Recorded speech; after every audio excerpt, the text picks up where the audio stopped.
ಅರ್ಜುನ ಹೇಳಿರೋದು ಏನಂದ್ರೆ ಕುಲದ ಪುಣ್ಯ ಅಂತ ಒಂದು ಮಾತಾಡ್ತಾನೆ. ಕುಲದ ಪುಣ್ಯದ ಬಗ್ಗೆ ಮಾತಾಡಬೇಕು. ಕುಲದ ಪುಣ್ಯ ಅಂದರೆ ಏನು? ಮಹಾಭಾರತ ಕಥಾ ಪ್ರಸಂಗದಲ್ಲಿ ಕೃಷ್ಣಾರ್ಜುನರ ಕಾಳಗ ಅಂತ ಒಂದು ಸನ್ನಿವೇಶ ಬರ್ತದೆ. ಪಾಂಡವರು ಜೂತದಲ್ಲಿ ಸೋತು ಅಜ್ಞಾತವಾಸ ಮತ್ತು ವನವಾಸದ ದೀಕ್ಷೆಯಲ್ಲಿದ್ದಾಗ ಕಾಮ್ಯಕ ವನ ಅಂತ ಒಂದು ಪ್ರದೇಶದಲ್ಲಿ ಅವರು ವಾಸ ಮಾಡಿರ್ತಾರೆ. ಆವಾಗ ಯಾವುದೋ ಒಂದು ಸಂದರ್ಭದಲ್ಲಿ ಗಯ ಅಂತ ಒಬ್ಬ ಗಂಧರ್ವನನ್ನು 8 ದಿನದಲ್ಲಿ ಕೊಲ್ತೇನೆ ಅಂತ ಕೃಷ್ಣ ಶಪಥ ಮಾಡಿರ್ತಾರೆ. ಆ ಗಯ ಏನು ಮಾಡ್ತಾನೆ ಅಂದರೆ ಕೂಡಲೇ ತನ್ನ ಜೀವದ ಭಯದಿಂದ ಓಡಿ ಬಂದು ಪಾಂಡವರ ಮೊರೆ ಹೋಗ್ತಾನೆ. ಪಾಂಡವರು ಕಾಮ್ಯಕ ವನದಲ್ಲಿ ಅರಣ್ಯವಾಸದಲ್ಲಿರ್ತಾರೆ. ಓಡಿ ಬಂದು ಇವರಿಗೆ ಶರಣಾದಾಗ ನನ್ನ ಜೀವನ ಉಳಿಸಿ ಹೇಳ್ತಾನೆ. ಗಯ ಹೇಳ್ತಾನೆ ತನ್ನ ಜೀವ ಉಳಿಸ್ಕೊಡಿ. ಪಾಂಡವರು ಧರ್ಮಾತ್ಮರು, ದುಷ್ಟ ಶಿಕ್ಷಣ ಶಿಷ್ಟ ರಕ್ಷಣ ಅವ್ರ ಜೀವನವೇ ಧರ್ಮದಲ್ಲಿರ್ಬೋದು. ಅವರು ಆವಾಗ ಅವನಿಗೆ ಅಭಯ ಕೊಡ್ತಾರೆ. ಅವರು ಕೇಳದಿರೋದಿಲ್ಲ ನಿನ್ನ ವೈರಿ ಯಾರು ಅಥವಾ ನಿನ್ನನ್ನು ಯಾರು ಸಾಯಿಸ್ತರು ಅಂತ ಕೇಳಿರೋದಿಲ್ಲ, ಇವನು ಹೇಳಿರೋದಿಲ್ಲ. ಇವನು ಬಹಳ ಬುದ್ಧಿವಂತ. ಅವರು ಅಭಯ ಕೊಡ್ತಾರೆ. ಹಿರಿಯ ಯುಧಿಷ್ಠಿರ ತಮ್ಮಂದಿರು ನಿನ್ನನ್ನು ರಕ್ಷಣೆ ಮಾಡ್ತಾರೆ, ನೀನು ಹೆದರೋದು ಬೇಡ, ನಿನಗೆ ರಕ್ಷಣೆ ಕೊಡ್ತಾನೆ ಅಂತ. ಆಮೇಲೆ ಕೇಳ್ತಾರೆ ಯಾರು ನೀನು? ಆವಾಗ ವಿಷಯ ಹೇಳ್ತಾನೆ, ಕೃಷ್ಣ ನನ್ನನ್ನು ಕೊಲ್ತಾನೆ ಹೇಳಿದ್ದಾನೆ. ಆವಾಗ ಇವರಿಗೆ ದಿಗಿಲಿ ಬೀಳ್ತದೆ. ಎಂತ ಮಾಡೋದು? ಕೃಷ್ಣ ಅಂದರೆ ಅವ್ರಿಗೆ ಭಾವನೂ ಹೌದು, ದೇವರು ಹೌದು, ಅವರನ್ನು ಕಾಪಾಡುವವನು ಹೌದು. ಅಂಥ ಅನ್ಯೋನ್ಯ ಭಾವವಿದ್ದ ಕೃಷ್ಣ ಪರಮಾತ್ಮನ ವೈರವನ್ನು ಕಟ್ಕೊಳ್ಬೇಕಾಯ್ತಲ್ಲ ಈ ಗಾಯನ ಸಲುವಾಗಿ ಅಂತ. ಆದರೆ ಇವರು ಅವನಿಗೆ ಅಭಯ ಕೊಟ್ಟುಬಿಟ್ಟಿದ್ದಾರೆ. ಅದಕ್ಕೆ ಬದ್ಧರಾಗಿರ್ತಾರೆ. ಕೈನಿಗೆ ಹೇಳ್ತಾರೆ ಏನೇ ಆಗಲಿ ನಮ್ಮ ಪ್ರಾಣ ಕೊಟ್ಟರು ನಿನ್ನನ್ನು ರಕ್ಷಣೆ ಮಾಡ್ತೇವೆ, ಕೃಷ್ಣನ ವಿರುದ್ಧ ಹೋರಾಡ್ತೇವೆ ಅಂತ ಅಭಯ ಕೊಡ್ತಾರೆ. ಅವನು ಅಲ್ಲೇ ಇರ್ತಾನೆ. ಈ ವಿಷಯ ಕೃಷ್ಣನಿಗೆ ಗೊತ್ತಾಗ್ತದೆ. ಇಲ್ಲಿ ದೇವರು ಕೃಷ್ಣ ಪರಮಾತ್ಮ, ಪಾಂಡವರು ಜೀವರು, ದೇವ ಜೀವರ ಸಂಬಂಧ ಅವರು. ಆದರೆ ಕೃಷ್ಣನಿಗೆ 14 ಲೋಕವನ್ನೇ ತನ್ನ ಒಡಲಲ್ಲಿ ಇಟ್ಕೊಂಡವನಿಗೆ ಅವನಿಗೆ ಗಾಯನವನ್ನು ಸಂರಕ್ಷಿಸೋದು ಏನೂ ಅಲ್ಲ. ಆದರೆ ಅವನಿಗೊಂದು ಲೀಲೆ ಇದೆ. ಪಾಂಡವರಿಗೆ ಒಂದು ಅಗ್ನಿ ಪರೀಕ್ಷೆ ಮತ್ತು ಅವ್ರಿಗೆ ತುಮುಲ. ಒಂದು ಗಾಯನನ್ನು ರಕ್ಷಣೆ ಮಾಡಬೇಕು, ಇನ್ನೊಂದು ತಮ್ಮ ಆರಾಧ್ಯ ದೇವನ ವಿರುದ್ಧನೇ ಹೋರಾಡಬೇಕು. ಏನು ಮಾಡೋದು ಅಂತ ಅವರು ಆ ದುಃಖದಲ್ಲೇ ಅವನು ರಕ್ಷಣೆ ಮಾಡಿರ್ತಾರೆ. ಅವರು ಮಾತಿಗೆ ಬದ್ಧರಾಗಿರ್ತಾರೆ. ಆವಾಗ ಕೃಷ್ಣ ಏನು ಮಾಡ್ತಾನಂತ, ಈ ಅರ್ಜುನನ ಹೆಂಡತಿ ಸೌಭದ್ರೆ ಕೃಷ್ಣನ ತಂಗಿ ಅಲ್ವ, ಅವಳು ಆ ತವ್ರ ಮನೆ ಈ ಅರಣ್ಯವಾಸದಲ್ಲಿದ್ದಾಗ ಅಭಿಮನ್ಯು ಮಗು. ಆವಾಗ ಏನು ಮಾಡ್ತಾನೆ ಕೃಷ್ಣ ಅಂದರೆ, ಸೌಭದ್ರ ಹತ್ರ ನೀನು ಹೋಗು, ನಿನ್ನ ಮಗನ ಕರ್ಕೊಂಡು ಹೋಗಿ ಬಿಡಿಸ್ಕೋಬಾ, ಕೃಷ್ಣನ ಪರಿಸ್ಥಿತಿನ ಹೇಳು, ನೀನು ತಿಳಿ ಹೇಳು ನಿನ್ನ ಪಾಂಡವರಿಗೆ. ನಾವು ಕೌರವರು ಅಷ್ಟು ಅವ್ರ ವಿರುದ್ಧ ಹೋರಾಡಿದಾಗ ನಾನು ಅವ್ರ ಪರವಾಗಿ ನಿಂತವನು, ಹೀಗಿರುವಾಗ ಇವರು ನನಗೆ ಈಗ ವಿಶ್ವಾಸ ದ್ರೋಹಿ ಮಾಡಿರ್ತಾರೆ ಅಂತ ಸೌಭದ್ರನ ಕಳಿಸ್ತಾನೆ. ಇದಷ್ಟು ಲೀಲಾ ವಿನೋದ. ಕೃಷ್ಣ ಪರಮಾತ್ಮನಿಗೆ ಪಾಂಡವರು ಧರ್ಮಾತ್ಮರು ಅಂತ ತೋರಿಸ್ಲಿಕ್ಕೆ ಒಂದು ಉದ್ದೇಶ ಇದು ಅಷ್ಟೇ.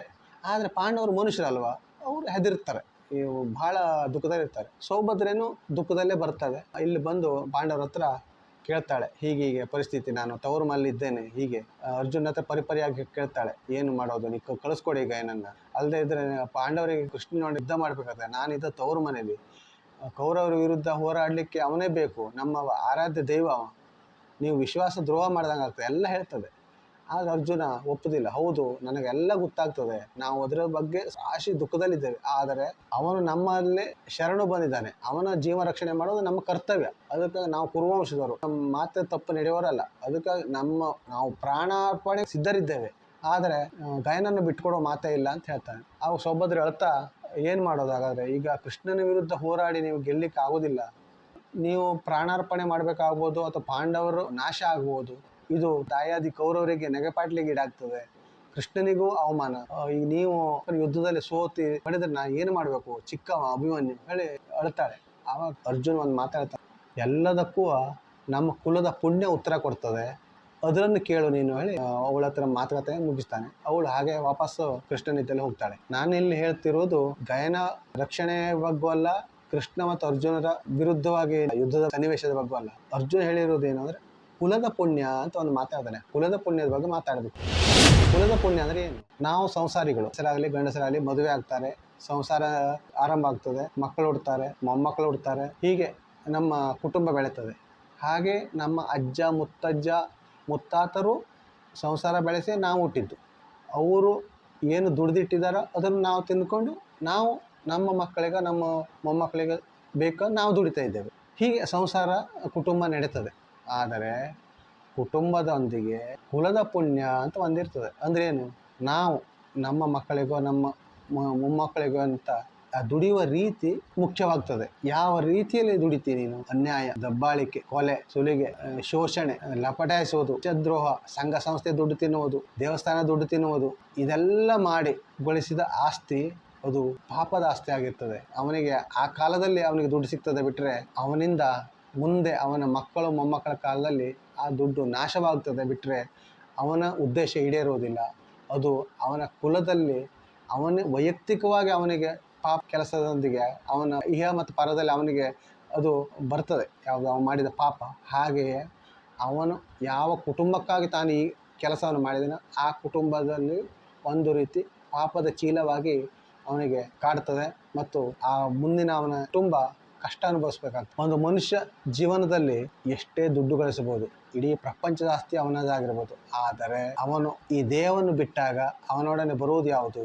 ಆತ್ಮದೊಂದಿಗೆ ಅವನು ಗಳಿಸಿದ ಪುಣ್ಯ ಮತ್ತು ಪಾಪ ಎರಡೇ ಬರುವುದು ಬಿಟ್ಟರೆ ಮತ್ತು ಯಾವ ಆಸ್ತಿಯೂ ಬರುವುದಿಲ್ಲ. ಅಂದರೆ ಎರಡು ಅದೃಶ್ಯ ಚೀಲಗಳಿರ್ತವೆ, ಒಂದು ಪಾಪದ ಚೀಲ, ಒಂದು ಪುಣ್ಯದ ಚೀಲ. ಅವನು ಒಳ್ಳೆಯದ ಕೆಲಸವನ್ನು ಮಾಡಿದರೆ ಆ ಪುಣ್ಯದ ಚೀಲ ತುಂಬಿರ್ತದೆ, ಅವನು ಕೆಟ್ಟ ಕೆಲಸ ಮಾಡಿದರೆ ಪಾಪದ ಚೀಲ ತುಂಬಿರ್ತದೆ. ಅದು ಎರಡೂ ಅವನ ಸಂಗಡ ಬರ್ತದೆ, ಆದರೆ ಅದೃಶ್ಯವಾಗಿರ್ತದೆ. ಅದರಿಂದ ಅವನು ಪುನರ್ಜನ್ಮವನ್ನು, ಸ್ವರ್ಗವನ್ನು, ನರಕವನ್ನು ಪಡಿತಾನೆ ಬಿಟ್ಟರೆ ಮಾಡಿದ ದುಡ್ಡು ಅವನ ಸಂಗಡ ಬರುವುದಿಲ್ಲ. ಹಾಗೆಯೇ ಅವನು ಮಾಡಿದ ಪುಣ್ಯದ ಒಂದು ಫಲ ಅಥವಾ ಒಂದು ಪ್ರಮಾಣ ಅವನ ಕುಟುಂಬನ ರಕ್ಷಣೆ ಮಾಡ್ತದೆ. ನಮ್ಮ ಅಜ್ಜ ಮುತ್ತಜ್ಜ ಏನಾದ್ರು ಒಳ್ಳೆಯ ಕೆಲಸವನ್ನು ಮಾಡಿದರೆ ಅದು ಅವನ ಮೊಮ್ಮಕ್ಕಳು, ನಮ್ಮ ಮೊಮ್ಮಕ್ಕಳು ಆ ಕುಟುಂಬಕ್ಕೆ ಒಳ್ಳೆಯದಾಗಿ ಬರ್ತದೆ. ಇನ್ನೊಂದು ಕುಟುಂಬಕ್ಕೆ ಏನೋ ನಾವು ಉಪಕಾರ ಮಾಡಿದರೆ, ಇನ್ನೊಂದು ಕುಟುಂಬನ ರಕ್ಷಣೆ ಮಾಡಿದರೆ, ದೀನದಲಿತರಿಗೆ ಸಹಾಯ ಮಾಡಿದರೆ, ಪ್ರಾಮಾಣಿಕವಾಗಿ ದುಡಿದು ನಾವು ದಾನ ಧರ್ಮವನ್ನು ಮಾಡಿದರೆ ಅದು ಪುಣ್ಯವಾಗಿ ಆ ಕುಟುಂಬವನ್ನು ಮುಂದೆ ರಕ್ಷಣೆ ಮಾಡ್ತದೆ. ಹಾಗೆ ನಾವು ಅತಿ ಕೆಟ್ಟ ಕೆಲಸವನ್ನು ಮಾಡಿ, ದುಶ್ಚಟಗಳನ್ನು ಮಾಡಿ, ಬೇರೆಯವರ ದಬ್ಬಾಳಿಕೆ ಮಾಡಿ ಗಳಿಸಿದ ಆಸ್ತಿ ನಮ್ಮ ಅವನತಿಗೆ ಕಾರಣವಾಗ್ತದೆ, ಆ ಕುಟುಂಬದ ಅವನತಿಗೆ ಕಾರಣ ಆಗ್ತದೆ. ನಾನು ಹೇಳಿದರೆ ನಿಷ್ಠುರವಾಗಿ ಕಾಣಬಹುದು, ಕೆಲವು ಸರ್ಕಾರಿ ನೌಕರರು ಲಂಚ ಸ್ವೀಕರಿಸ್ತಾರೆ, ಅವರಿಗೆ ವೇತನ ಇರ್ತದೆ, ಸರ್ಕಾರ ಅವರಿಗೆ ವೇತನ ನಿಗದಿಪಡಿಸಿರ್ತದೆ. ಸರ್ಕಾರ ವೇತನ ಎಲ್ಲಿ ಕೊಡ್ತದೆ? ಜನಸಾಮಾನ್ಯರು ಕೊಟ್ಟ ಟ್ಯಾಕ್ಸಿಂದ ಕಲೆಕ್ಟ್ ಮಾಡಿ ಅದರ ಪಾಲಿಂದ ಅವರಿಗೆ ವೇತನ ಕೊಡ್ತದೆ. ಹಾಗಾದರೂ ಅವರು ಜನಸಾಮಾನ್ಯರ ಕೆಲಸ ಮಾಡುವಾಗ ಮತ್ತೆ ಲಂಚವನ್ನು ಸ್ವೀಕರಿಸ್ತಾರೆ. ಕೆಲವು ರಾಜಕಾರಣಿಗಳು ದೇಶದ್ರೋಹದ ಕೆಲಸ ಮಾಡ್ತಾರೆ, ದೇಶದ ಬೊಕ್ಕಸವನ್ನು ಹೊಡಿತಾರೆ ದುಡ್ಡು. ಹಾಗೆ ಕೆಲವು ಪುಡಿ ರಾಜಕಾರಣಿಗಳು ದೇಶದ ಸಂಪತ್ತನ್ನು ಲೂಟಿ ಮಾಡ್ತಾರೆ. 1,000 ರೂಪಾಯಿನ ಕೆಲಸಕ್ಕೆ 1 ಲಕ್ಷ ಬಿಲ್ ಮಾಡಿ ಹಣ ಲಪಟಾಯಿಸ್ತಾರೆ. ಹೀಗೆ ಮಾಡಿದಾಗ ಅದಷ್ಟು ಪಾಪದ ಚೀಲ ತುಂಬುತ್ತದೆ ಬಿಟ್ಟರೆ ಪುಣ್ಯದ ಚೀಲ ತುಂಬುವುದಿಲ್ಲ. ಕಾಲದಲ್ಲಿ ಅವರ ಕುಟುಂಬಕ್ಕೆ ಅವನತಿ ಬಿಟ್ಟರೆ ಅದು ಊರ್ಜಿತ ಆಗೋದಿಲ್ಲ ಕುಟುಂಬ. ಮತ್ತೆ ನಾನು ಕೆಲವು ದೃಶ್ಯವನ್ನು ನೋಡಿದ್ದೇನೆ. ಈ ಲಂಚ ತಿಂದ ಸರ್ಕಾರಿ ನೌಕರರು ದೇವಸ್ಥಾನಕ್ಕೆ ಬಂದು ದೇವರಿಗೆ ಅರ್ಚನೆಯನ್ನು, ಸೇವೆಯನ್ನು ಮಾಡ್ತಾರೆ. ನನಗೆ ಅರ್ಥ ಆಗೋದಿಲ್ಲ ಅದು ಹೇಗೆ ಅವರಿಗೆ ಅದರಿಂದ ಫಲ ಸಿಗ್ತದೆ ಅಂತ. ದೇವರು ಅಂದ್ರೆ ಯಾರು? ಮೌಲ್ಯ, ಮಾನವೀಯ ಮೌಲ್ಯಗಳ ಸಾಕಾರ ಮೂರ್ತಿಯೇ ದೇವರು. ದೇವರಿದ್ದಲ್ಲಿ ಬರುವಾಗ ಆ ಮಹಾಮೌಲ್ಯವಂತನ ಸೇವೆಗೆ ಇವರು ಬರುವಾಗ ಇವರ ಜೀವನವೂ ಮೌಲ್ಯಯುತವಾಗಿರಬೇಕು.